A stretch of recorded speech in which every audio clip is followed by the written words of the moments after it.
Professor Basu, thank you so much for doing this interview.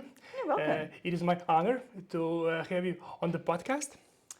So I would like to start with the first question, and that is, how can we define solar physics in layman's terms? So what is your research about? Okay. So solar physics is the study of our sun. Okay. And because the sun is so close by, we can study more details about the sun than any other star, which is why it's a discipline of its own. My research deals with the internal structure and dynamics of the sun. I mean, you would think that we see the surface of the sun, that many phenomena are there, and there are many, many people who study the phenomena that you see outside the sun, like solar flares and mass ejections. What I study is what happens inside the sun. Right. And to do that, I use techniques that are similar to what people who study earthquakes do. You know, people who study the earth, structure of the earth, they use earthquakes. And I use basically what you could call sunquakes, except that has a slightly different meaning. I use solar pulsations. Okay. So think of the sun, you can think of the sun as a musical instrument, except that it's constantly ringing. Yeah. And you can detect all the tones and overtones. And the tones and overtones are related to the structure of the sun, how the rotation of the sun evolves inside the sun, and also how the sun changes over years. Right. So we can find all of that. Yes, it seems very, very interesting and also very complex. So It's actually not too complicated because the physics is quite simple. Okay. Yeah, and the mathematics is slightly complicated, but even then it's very classical mathematics. It's, we all learn how to solve partial differential equations. And the physics is not all that complicated. Right. So could you explain some of the most exciting findings from your recent research on the sun? Oh, that's an interesting question. I started in the field when data on solar oscillations just started becoming available, every month. Yes. Because the sun started being continuously observed in detail since about the middle of 1995. And at that time, very little was known about the solar interior, so we could figure out, I remember as a postdoc figuring out what the temperature profile or the sound speed profile inside the sun is and what the density distribution of the sun is like. And so we could actually determine the fact, and we actually could show that our solar models were not very bad at all. The structure of our models agreed with the structure of the sun, which was fantastic. And that also allowed us to say that the solution of the solar neutrino problem did not lie with bad solar models. So I don't know if you know it, but the solar neutrino problem rose from this fact that the solar models predicted that because the nuclear reactions happening inside the core, we would get a certain number of neutrinos. I didn't know that. Yeah. So the observations found that we only get a third of the neutrinos. Really? Wow. So most people who study neutrinos, particle physicists, said, oh, because astrophysics models are so complex, the models of the sun must be bad. But helioseismology work, including my own, showed our models were fine. Yeah. Turns out it was the fact that people used to think neutrinos do not have mass, but neutrinos do have mass, and so one type of neutrino can convert to another type, which was proved for certain by observations at the Sudbury Neutrino Observatory, and the PI even got a Nobel Prize for that. Oh, really? Yes. Wonderful. But that's one of the few problems in solar physics that are completely solved and you don't even think about it. Yeah.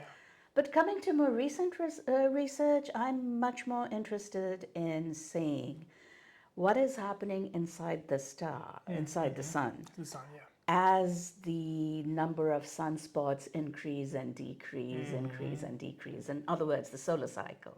Yes. So if we observe the surface of the sun, we observe the number of sunspots increasing and decreasing with a period of roughly 11 years. And I say roughly because some cycles can be as long as 14 years, the others can be as short as 9. And one of the problems, unsolved problems in solar physics is, why does that happen? Yeah. We expect there to be a sort of magnetic field generating dynamo inside the sun. And that causes, this periodic increase and decrease in magnetic fields because sunspots are concentrated magnetic fields. Right. Okay. But there is no definitive theory yet. There is no definitive model yet. So my take is, okay, I can't contribute to the theory. There are plenty of people, very clever people doing that, trying that out, including some really good collaborators of mine. But I can find out whether we see any changes in the sun, because if you have a strong magnetic field inside the sun, you expect the dynamics of the sun, the rotation rate, the flows, perhaps even structure to change on the same time scale. I see. So now that we know the structure of the sun on an average and the rotation of the sun on average, we are looking for changes. I see. Small, these changes are small, but seismic data are extremely, extremely precise. I have questions on the data Okay. later on, so yeah, we can discuss. this is one of the, other than say pulsar timing, these are probably the most precise observations that you can get. Are you using some kind of artificial intelligence techniques on data? No, I haven't.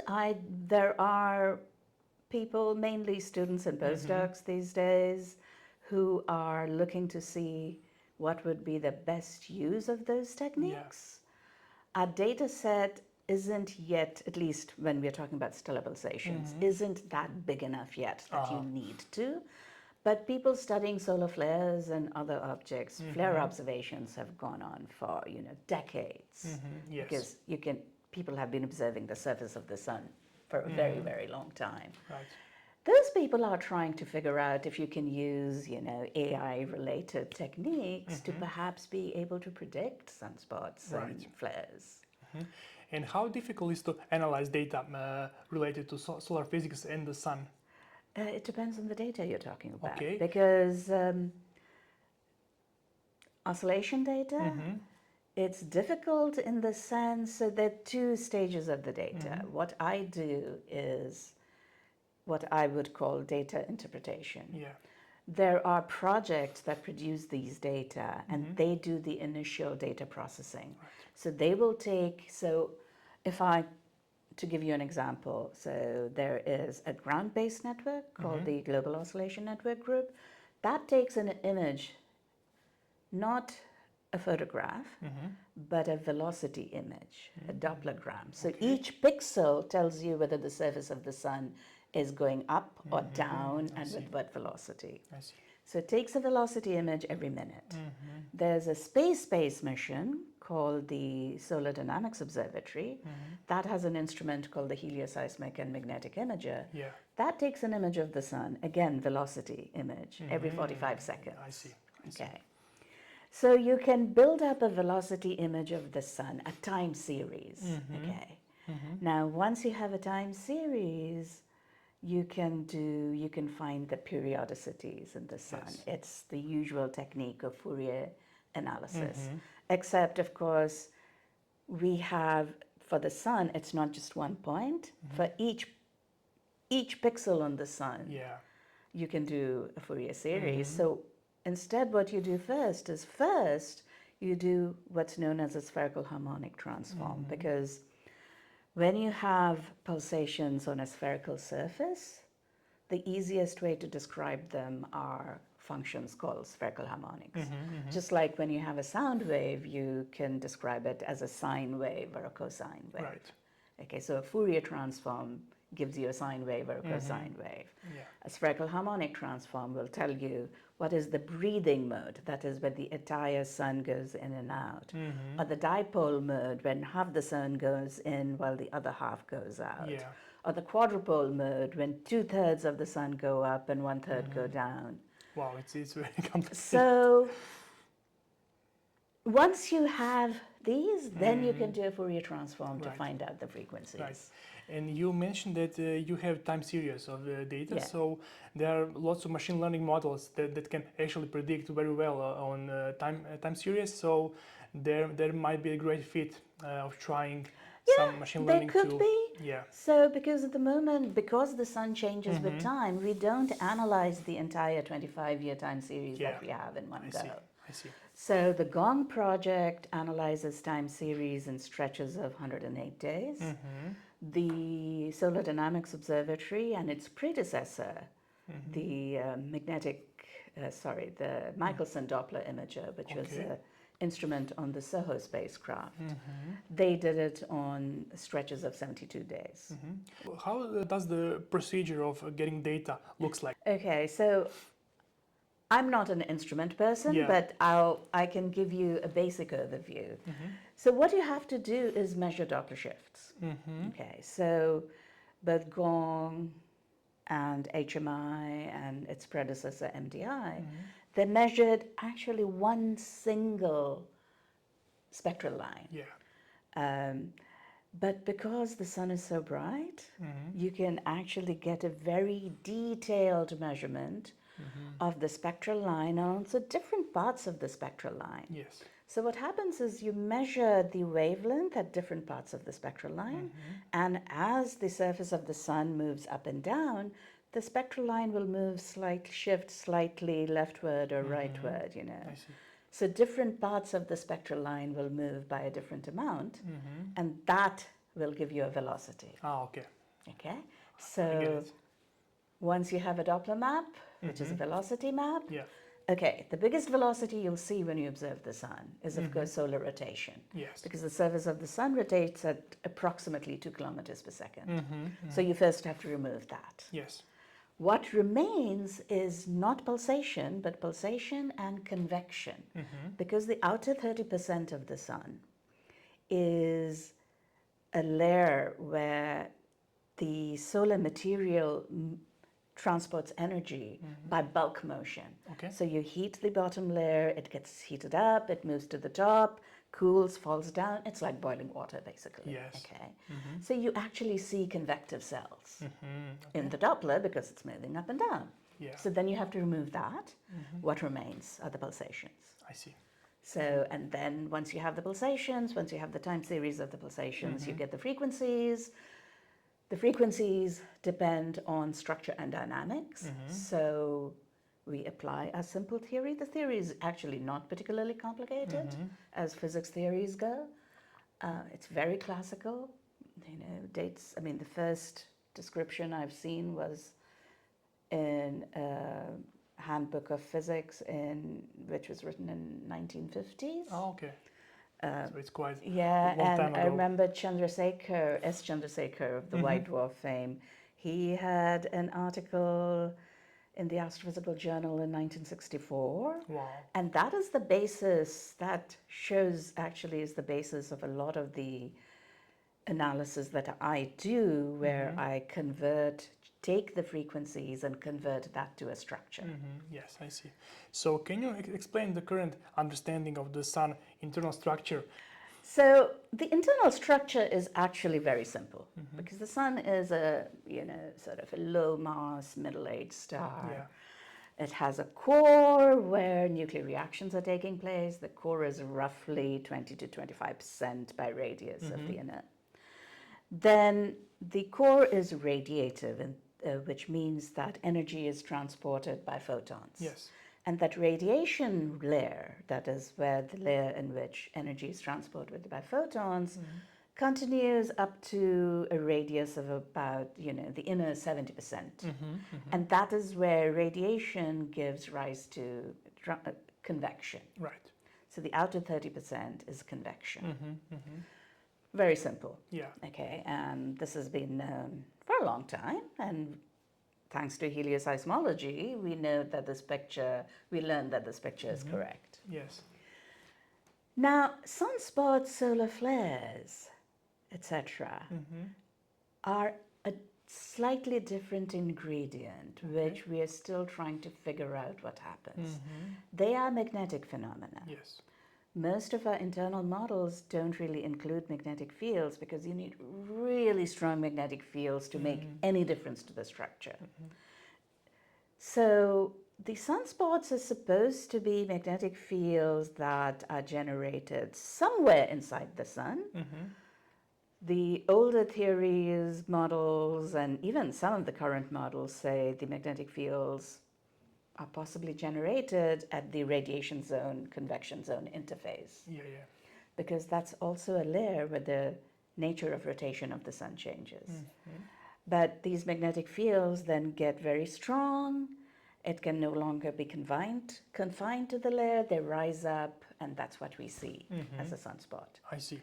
Some of the newer theories and hypotheses, rather, I would say, I don't think they're theories yet, say that this happens actually in the outer few percent of the sun and not actually, deeper inside. Right. What are the sources you collect data from? For example, space weather and solar physics. So the main sources for seismic data are GOM, Okay. which incidentally also produces magnetic field maps and which the space weather folks use. I see. And in the space-based main one is the helioseismic and magnetic imager, which also produces magnetograms. I see. In addition to images in many, many different wavelengths, not just a Doppler image. Right. Okay, magnetograms are, think of a picture in magnetic fields, just like you have a picture in Doppler.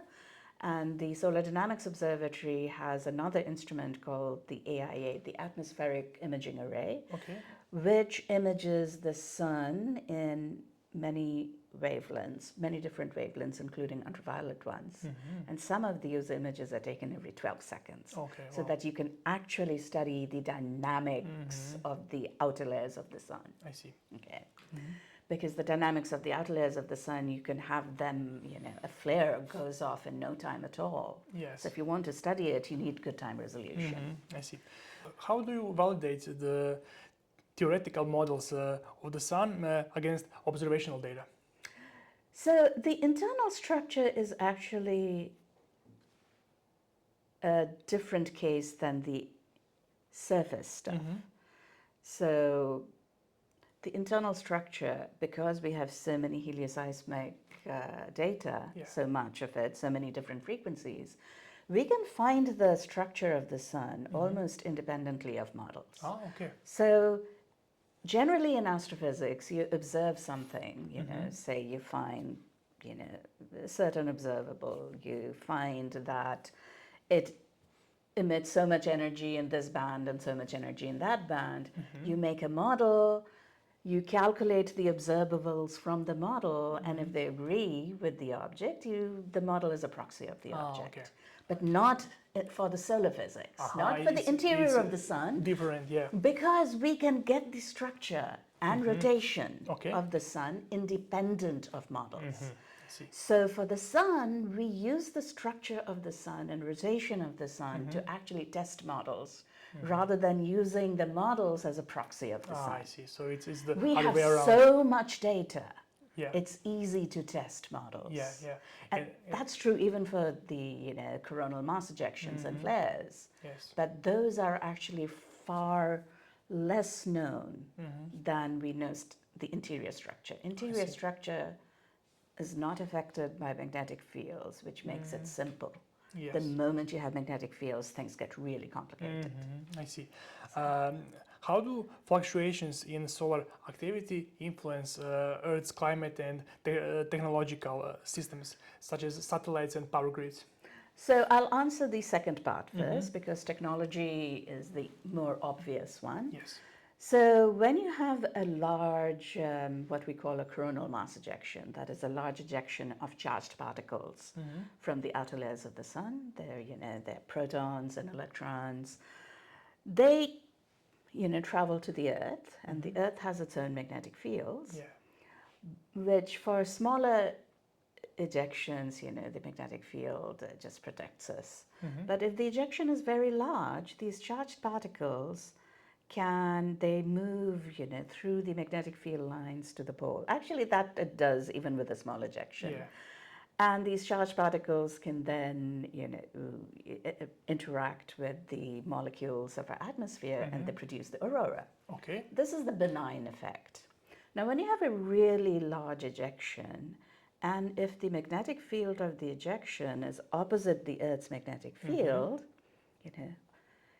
like magnetic fields repel, Right. opposite magnetic fields attract. So it can actually disturb the Earth's magnetic field, and it causes what's known as a geomagnetic storm.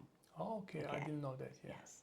So a geomagnetic storm can do a lot of things. For example, it changes the nature of the ionosphere. The ionosphere is what you use to bounce radio waves back when you're doing radio communication. Also, because there's so many charged particles coming onto Earth, they can fry electronics of satellites. Right. Okay. If you have astronauts there, radiation is bad because unless you're well shielded, and you can't really shield too well, Yes. you'll get a high dose of radiation. In fact, you can get that even for high altitude, these long haul flights. So I remember in 2001, I was going from here to Hong Kong. It was a polar route. Yeah. But there was a huge CME, or coronal mass ejection.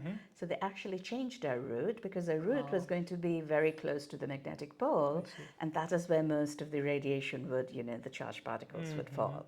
So they actually changed the airplane route.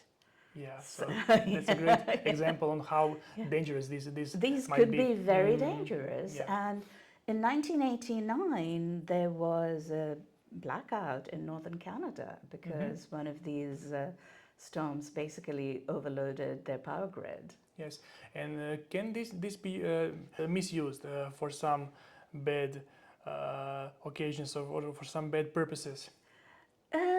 To do that, you would really need to predict those.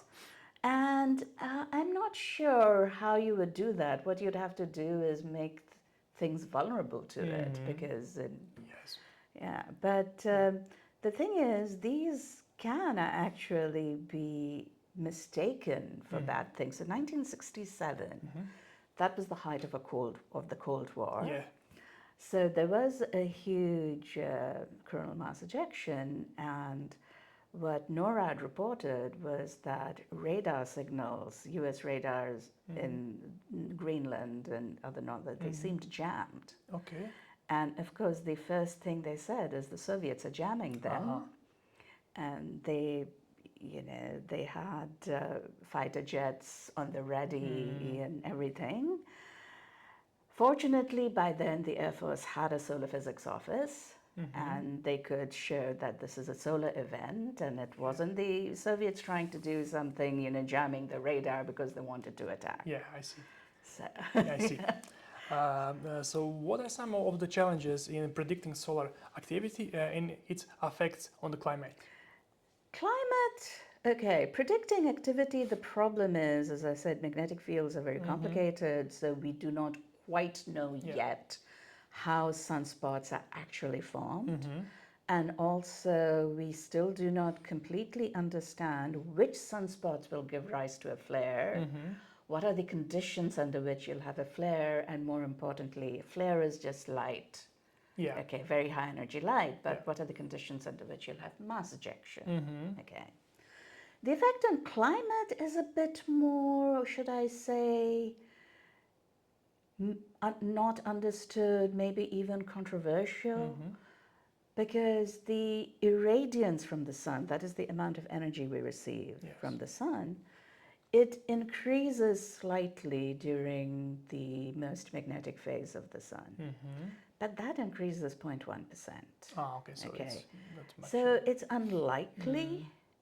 On the other hand, there is not scientific evidence, but there's evidence that could just be a coincidence that the last time the sun had a very long stretch of very quiet, magnetically quiet phenomena, which was in the 1600s, the so-called Maunder minimum, it was very, very cold in Northern Europe. Oh, I see. But of course, we don't know what it was the rest of the world. Yeah. And we know it was cold in Northern Europe because there are paintings from that era which show ice on rivers and lakes which didn't normally freeze. Okay. I see. So there's that sort of indirect evidence that it was a mini ice age in Europe. But just because it was a mini ice age in Europe didn't mean it was a mini ice age in the Americas or Asia or wherever. So we don't really know. Okay. Okay. Now, the other thing is why people think there could be a climate effect of the sun, is when you have solar minimum, magnetic minimum, you could have a lot of galactic cosmic rays coming, because when the sun has a strong magnetic field, it deflects galactic cosmic rays. Okay. But of course, during maximum, the sun produces a lot more, and people think that these particles can form nucleation sites to form more clouds. Right. So now I don't remember the literature well enough to know in which case there'll be more clouds. But then the argument was that because there'd be a larger cloud cover in one case than the other, you could affect at least weather, if not climate. Yes. I honestly don't know the answer, whether it does affect climate or not. I so we am need keeping more- an open eye. I'm much more, frankly, personally, much more worried about the effect of the sun on technology. The first effect of the sun on technology was seen in 1859. Okay. The technology then were telegraph wires. Yeah. There was this huge solar explosive event, which we now call Carrington event, after Carrington, who observed it. And telegraph wires were overloaded, and the telegraph station in Boston, the people who operated the telegraphs could operate it even after removing it from the power source, because there was so much power in the wires. I see. Such an event today would cause devastation. Our power grids, satellites. So a National Academy study, this was a few years old, I think, early 2000s. They basically said it'll be trillions of dollars of damage. And the recovery would be slow, because a lot of the technology is not something you could go to, Home Depot and order. Yes. Like transformers or satellites. So we don't have solution to that possible. No, we don't attack. have a solution. We know that there can be mitigation effects. Like, if you get some advance warning that there's a humongous flare energy source coming, an explosion. For the power sources, the best thing to do could be just switch them off for a few hours. Yes, it causes devastation, but better than destroying the grid altogether. Or, make sure that the satellites are sort of in a position which is safer. So right now, the SOHO satellite does give us a few hours to a few days warning. Okay, which is not so much, too bad. but it's not too bad. Yeah, a few hours is enough to take some precautions. Yes, it is. But one of the thrusts of NASA's space weather, research is trying to predict these events. And you asked about machine learning, AI before. So people are actually trying to use different AI and machine learning methods to see, what are the precursors of flares. But we don't have any really good results yet. Right. So, are there any upcoming space missions that you are particularly excited about, or space explorations? In the solar case, well, NOAA is supposed to have a satellite which, among other things, will take images of the solar corona, because Currently, all the images come from the LASCO instrument on SOHO. SOHO was launched in 1995, 96, sorry. 96, yeah, yeah. It's old. Yeah. We need a replacement. So, Right. yeah, that'll be interesting, though I don't really work on coronal physics, but other than that, currently there's nothing in the pipeline that excites me much, at least not in my solar physics research. Though I do spend a time studying other stars as well. Okay. And in that part of the research, I'm looking forward to the European Plato mission, which is going to study oscillations in other stars. What are some of the most researched other stars besides the sun? Oh, so stars come in different, masses and sizes. Yes. And if we study the sun, we know the sun as it is today. We can't study the sun in its past, nor can we study the sun in its future, Yes. except through models. Right. But there are other stars like the sun that are much younger, which probably would grow up to be exactly like the sun. Okay. And there are older stars that were probably like the sun in their youth. And where are they located? Oh, they're different parts of the galaxy, okay. but close enough that, for example, the first data on pulsations on these stars, oscillations, were taken by the Kepler satellite. Oh, nice. Okay, the Kepler satellite was built to find exoplanets. Yeah. But so it took an image of each star. So for most stars, it took an image every 30 minutes, but there was a subset, a few hundred stars, it took every minute. Yes. That's enough to study oscillations. Right. So yeah, you can do exoplanet studies with Kepler, but you can also do stellar astrophysics. I see. And Kepler was succeeded by TESS. Now the Europeans have a big mission coming up called Plato, which is also going to do that, look at many more stars. Yeah. Again, the primary goal is to find planets, but hey, you can do stellar astrophysics with the same data, and that's what I want to do. And why Pluto isn't planet? Plato, sorry, isn't a planet anymore? Sorry? Why Pluto? Oh, why Pluto isn't a planet? Oh, that's because, okay,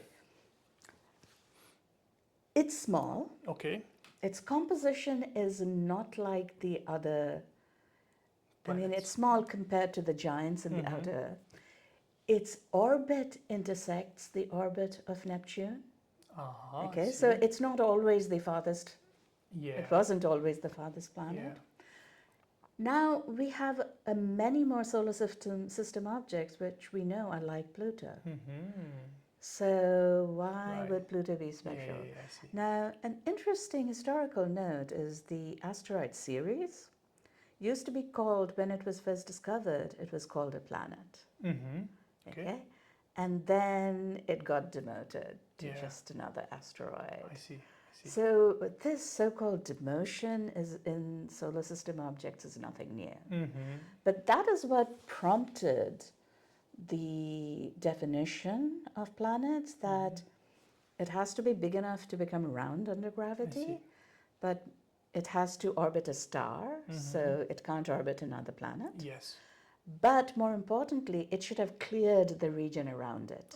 So Ceres clearly hasn't cleared the region around it. It is smack in the asteroid belt. And now we know that Pluto too, there are plenty of, so-called, what today are called trans-Neptunian objects that have, objects beyond Pluto-like objects. So yeah, so the question is, we can't keep calling those planets. We'll have a list of few hundreds or maybe thousands at some point. Yeah. One of my former colleagues here, Greg Laughlin, and his student, Melina Rice, who is now actually a faculty here, they have been looking for this planet 9, which was proposed by a group of scientists in Caltech, because what they found is many of these trans-Neptunian objects, if you look at their orbit distribution in space, they seem to have a particular orientation, all of them, pointing towards something massive. Yeah.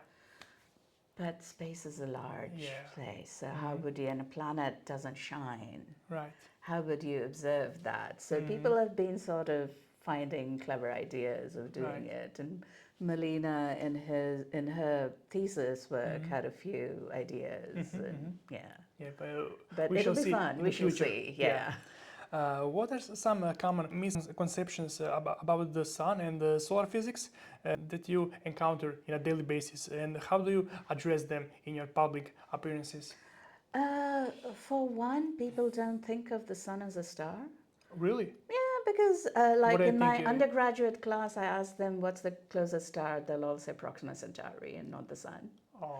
And what do they think? Is it a planet No, or? no, no, it's the sun. It's the It's the sun. It's not the sun. star. Okay. I see. It's an object on its own. Yeah, No, yeah, yeah, it's yeah. not just yet another one in Right. billions and billions of other suns Right. that are in the galaxy. That's very interesting. That's very Yeah. interesting. Yeah, yeah. Other misconceptions, I'm not sure if they're misconceptions about the sun per se, but there's certainly superstitions about solar eclipses that have been there. I mean, different parts of the world have different superstitions, like many parts of the world, including, so I'm from India, and I know many Indians won't go out during a solar eclipse, they won't eat during a solar eclipse. There are similar superstitions. I think in Central America, if I remember correctly, that pregnant women are not supposed to go out in the solar eclipse. Really? Yeah. Yeah. But yeah, so I remember once at a public lecture during the 2017 solar eclipse, being asked that, so was it dangerous? So if you can stand in the shadow of a mountain or a building, you can stand in the shadow of the course. moon. Why not? Yeah. And I think it's the same thing. Yeah, and what do you think about growing flat Earth They're idea, or I don't know they're how should I call idiots. this? Sorry Yeah, to use the strong word, but they're idiots. I Right. mean, we cannot depend on our senses to figure out curvature of large bodies. I mean, Right. yes, the Earth appears flat. That's because it's extremely Yeah, large. of course. I mean, And, those people. and the thing is, if the Earth is flat, the thing I find it most strange about the flat Earth people is, where is the edge of the Earth if the Earth is flat? Okay. No. Two, the moon is round. Yeah. Okay. Is it just a disk or is the moon a sphere? So if the moon is a sphere, why is the Earth flat? Right. What about other planets? Actually, I think these weirdos or weird theories were always there. It's just social media has helped them sort of, Yes, gain a voice which we Yes. didn't have earlier. Yes. So when I correct. first joined Yale, the World Wide Web was very young. And we still used to get letters from people, about their new theory, which, contradicts everything. Right. How the universe formed, how the stars shine. And we actually used to, at that time, our department had its own library. We used to have a big folder in our library where we used to Really? put those in, because those were teaching materials. Basically, you give them to the students and say, okay, poke holes. Right. Right. And try to demystify. This. Nowadays we get them by email, so we just delete them. Yeah, it's better to do that than. Oh, no, going you to never the- engage now. Yeah, I mean, doesn't you make spend sense. all your. No, not just that. Yeah. See, if it's a really serious inquiry, I wouldn't mind engaging with them. Yes. But most of this, you can't gauge if they're serious or not, Of and how course. much. And there are only so many hours a day. Yeah. So- Oh my God. Yeah, that's terrible. That's terrible. How does your work intersect with other fields? For example, with other physics like quantum physics or particle physics or. I use their results because astrophysics is basically applied physics and Yeah. applied mathematics. Though in the case of the solar neutrino problem, we could say before the particle physicists actually built their, found it out with their experiments that neutrinos must have mass. Right. There was no other way to explain the observations. Yeah. Sure enough. They didn't believe us, but that's okay. How do you see the study of the sun evolving in the next decade? So I can't address this fully because I'm on the steering committee of the Decadal Solar Physics and Space Physics Decadal Survey. Okay. The report isn't out yet, so I can't I see. discuss what Yeah. we think should be the direction they take. But there are lots of mysteries of the sun yet. I mean, we still don't understand, the coronal structure, why they, give out energy. I mean, why they suddenly, give out these mass ejections. Yeah. What causes the solar cycle exactly, the details. So there is Yeah, plenty of research to do. Yeah, there's plenty of research to do. That's going to Yes. keep us busy for a while. Right. So what do you think about Elon Musk and his goal to reach Mars? My question is why? Yeah. Why is it necessary Yeah, to do that? why? Yeah.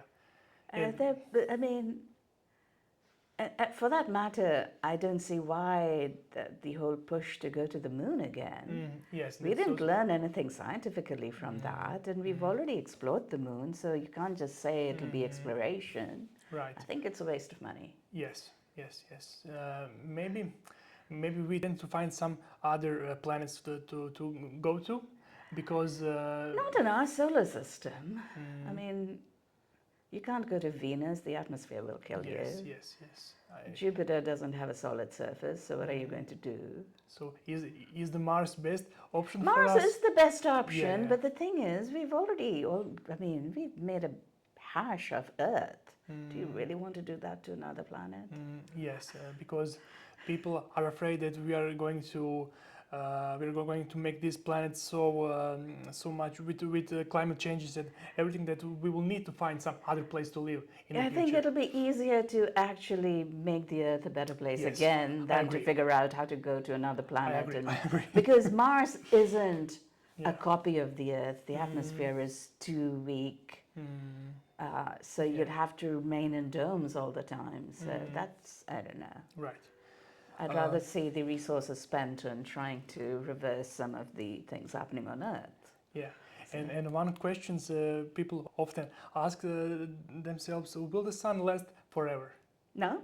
No. So. Stars, like life, they're born and they die. Yeah. So for the next 5-ish billion years, the sun will be more or less as it is now. Okay. It will get slightly brighter, it will get slightly bigger, but then in about 5 billion years or so, it would have finished all the hydrogen it has. So the nuclear reactions that keep the sun shining, Yeah. it's basically fusing hydrogen to form helium. So in 5 billion years or so, it'll have exhausted Okay. all the hydrogen, but in the core. Okay. But then what will happen is the core will start contracting because there's no energy source, but it'll become then hot enough to start burning a layer of hydrogen outside the core. Outside the core, yeah. So.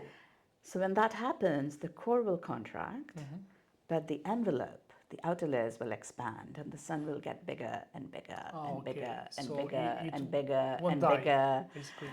And no, it won't die immediately. Ah. I mean, yeah, we will die Yes. because it'll get too hot, and Yes. if it gets big enough, it'll envelope us.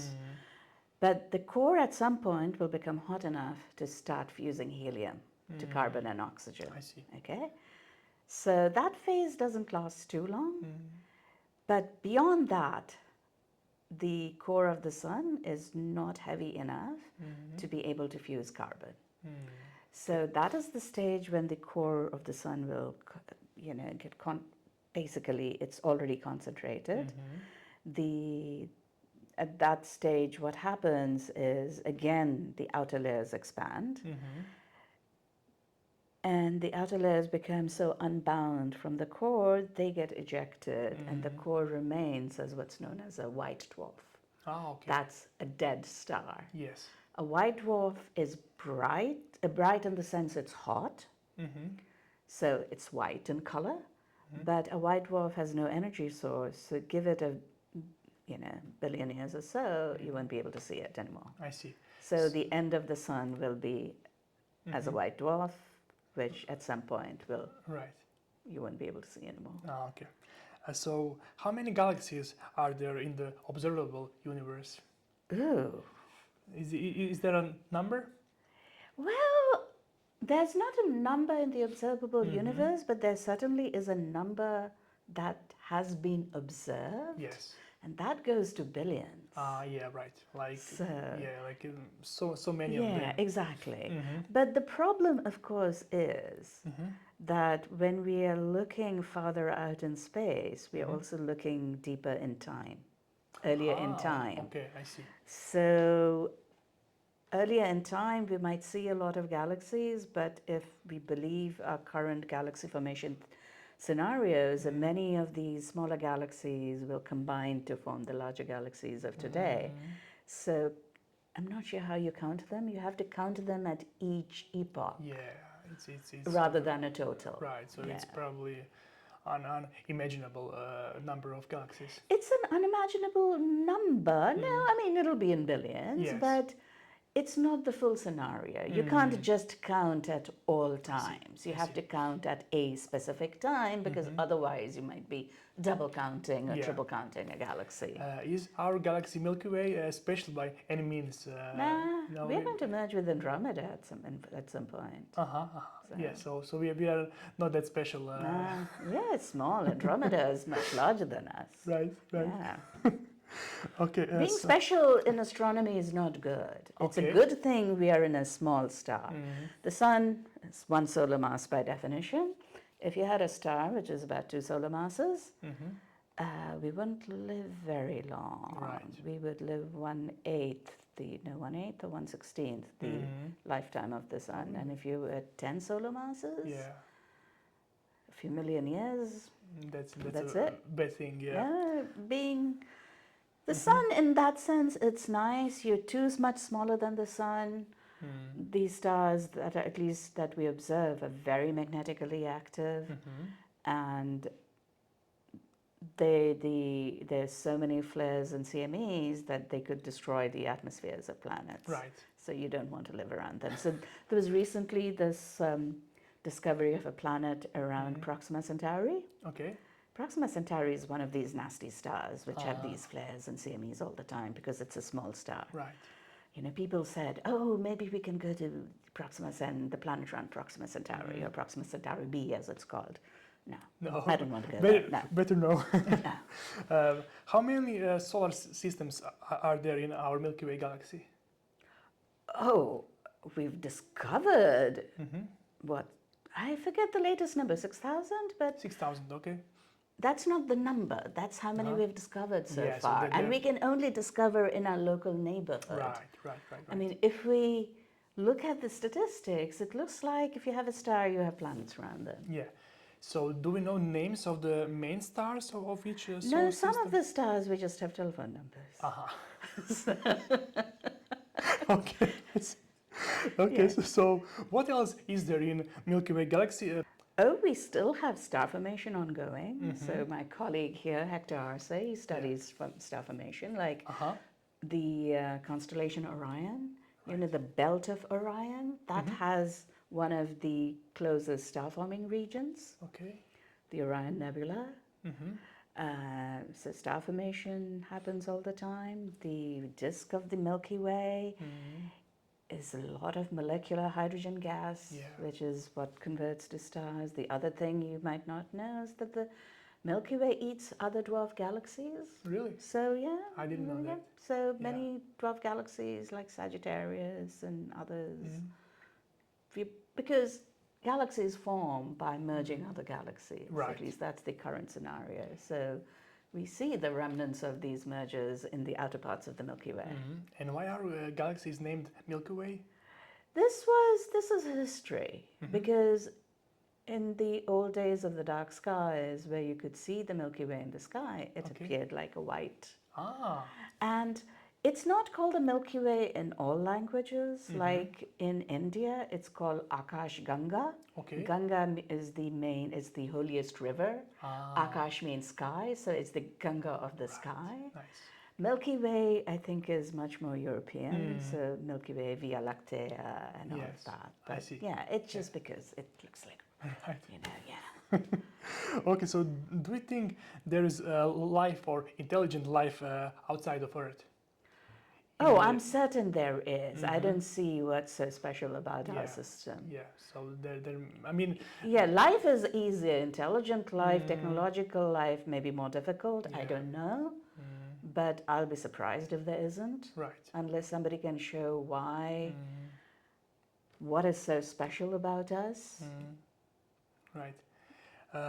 So what? Some people do try hard to show that, but I don't believe Yeah, those. yeah. And then now when you mention this topic, would you say that I don't know, believing in God and astrophysics? There's no conflict. I mean, face it, the Big Bang, was first formulated by a Catholic priest, That's correct. Lemaitre. Yeah. Yes. It didn't stop him from believing. On the other hand, you do see a lot of people who are agnostic or atheists because, the religious stories and dogma that we've been sort of brought up on, they don't seem to fit the data. Right. Yeah. I think of Understanding. poor Giordano Bruno, who said Yes. there are other planets, Yeah, there are other and what Earths. Yeah. happened to him? Yes. Right. I mean, people. The more you know about astrophysics, I think the less you believe there is a creator of the universe. Yeah, for many Yeah, people, for many people, that yeah. certainly is the issue. Because face it, the more you understand something, the yes. magic goes away. Exactly. People didn't understand rainbows. People Exactly. thought thunder was punishment from God. Yes. People Yes. thought lightning was punishment from God. Now we know it's basically electrical discharge because of Right. two clouds. Yeah. Yeah. Yes. So. We know how a rainbow is formed. So I think, was it Albert Einstein who's, or I forget who said that to a primitive man, today's technology would be like magic. Would you say that the moon is more mysterious than the sun? In terms of research and in layman's terms, layman's eyes. I don't think so, but I may be mistaken. What I do know is how the moon formed is still a huge topic Yes. Yes. of research. How the sun formed is, yeah, it formed like any other star. Not that we know the details. Right. But no, I don't know how to answer that question. Right. So what inspired you to pursue a career in astrophysics? A fantastic science teacher in my 3rd and 4th grade. Okay. So she used to, bring in all images of those days. The images, we didn't have too many glossy images in those days. Talking about the early 1970s of planets. Yeah. And so she would write to the US Embassy in Delhi. So I went to a very small school in a very small town in northern India. And she would write to the US Embassy and the Soviet Embassy, and both these embassies had all these propaganda material showing how good they are in science and technology. And she would get all these glossy pictures from them. Ah, wonderful. That was also the time when the Soviet Mariner missions were launched, and the US was going to start launching its series. Yeah, it was a fantastic. I just got hooked. Right. Yeah. So what kind of message would you send to future students in the astrophysics area? What should be their motivation to start their research journey? Curiosity. Yeah. You need curiosity. You need to be comfortable with things that make you feel small. Okay. I mean, think of the sun, it can swallow the earth. Yeah, big deal. Right, you're right. Okay. Yeah. But curiosity, that's the main Curiosity. driving factor. Yes. Right. And if you want to do astrophysics, you should concentrate on physics, mathematics, statistics. These days, of course, you have to learn coding because you'll be doing a lot of your own coding. Well, maybe not. Maybe AI will do it for you. But Let's hope not. yeah. But paradoxically, what you really need to also learn to do properly is to write well. Okay. because you have to convey what you've done precisely Yes. to other people. So writing well matters. And that's not something we think of when we think that we're going to be a scientist. Right. We all think that writing is for the English majors Yeah. or for the language majors, not Yeah. for us. Just But no. equations and Yeah, coding. but no, writing is critical, Mm. both to convey your results, to write proposals, to convince people to fund you, Right. to convince others that your work is worth doing. You need to be able to write well. It doesn't have to be fancy language, but it has to be precise. Right. And it has to be understandable. I agree.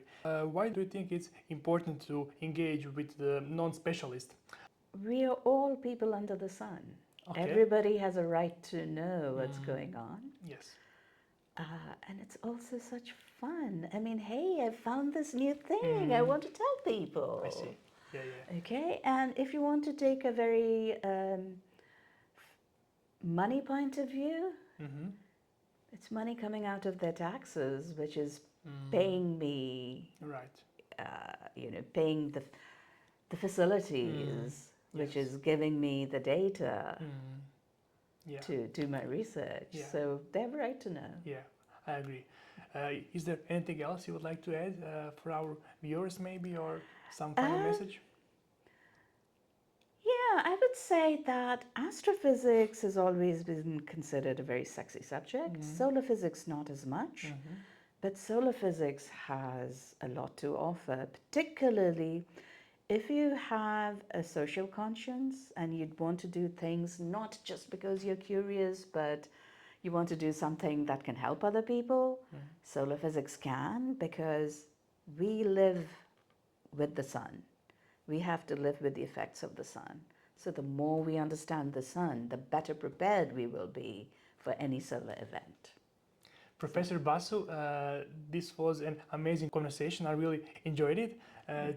You are really an expert in your area, and I'm honored to have you as my guest on the podcast. So You're welcome. Thank you. Thank you so much.